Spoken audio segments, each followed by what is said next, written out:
So, Nvidia just had their earnings call for the latest quarter, and of course, I'm there to cover it. So, let's get into it on your boot sequence.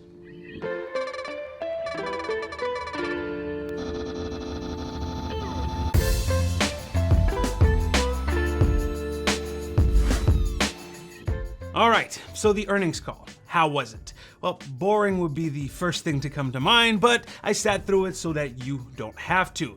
First, Nvidia touched on the fact that they unveiled the GeForce RTX 40 series for laptops, providing the company's largest ever generational leap in performance and power efficiency. It's not true.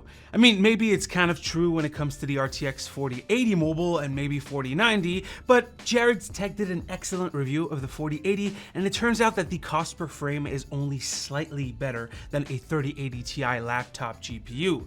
But I mean, the 3080 Ti came out over a year ago, and we're only seeing about 7% better cost per frame. And when you look at the more affordable models like the RTX 4070 mobile, Jarrod says that it's a literal joke. And Hardware Unboxed canceled their coverage about this specific mobile GPU. They said that it was boring, and Jarrod concluded that it's basically a 3070 Ti.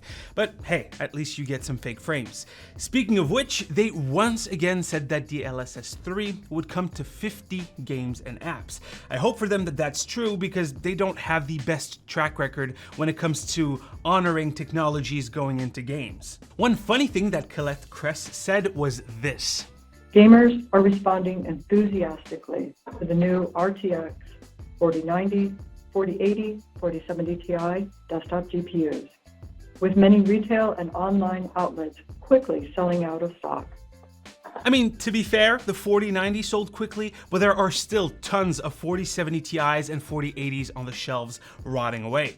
Now, unfortunately, during the Q&A section of the call, gaming wasn't really mentioned, meaning we got no new info about what's to come, but at least we don't have to wait too long. Nvidia announced their GTC keynote for 2023, and it's going to be on the 21st of March, so in about a month. And while it's not typically a gaming-related keynote, Nvidia often adds some info about new technologies for gamers. For example, DLSS 2.0 was announced in this spring GTC of 2020, and last year, GTC had some info about the Ada Lovelace architecture, which powers the RTX 40 series. Plus, the 4070 is rumored to launch in April, so GTC would be a good time to touch on it. Oh, and one last thing that was announced during the earnings call is that Nvidia signed a 10-year deal with Microsoft for them to bring all Xbox PC games to GeForce Now.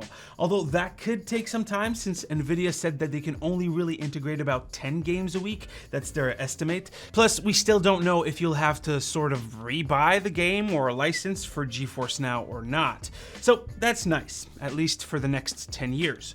Who knows what's going to happen after that, since Microsoft can do whatever they want. A monopoly on franchises is never good. Oh, and if you wanted to know about the earnings part of the earnings call, well, Nvidia is doing a-okay. Numbers are down compared to last year for obvious reason, but they're up in pretty much every other way quarter to quarter. What's cool is that in this graph by More Than More, aka Dr. Ian Cutress, you can see how much of a hit the gaming division of Nvidia took last year when crypto planted. So yeah, there you have it. I endured a 1 hour of garbly audio for you guys, and I would appreciate a like if you liked it, a comment if you want to talk about, well, whatever we touched on today. As usual, you can click right here to see the latest video, right here to subscribe to the channel. Stay frosty, my dudes, and I'll see you on the next one. Take care.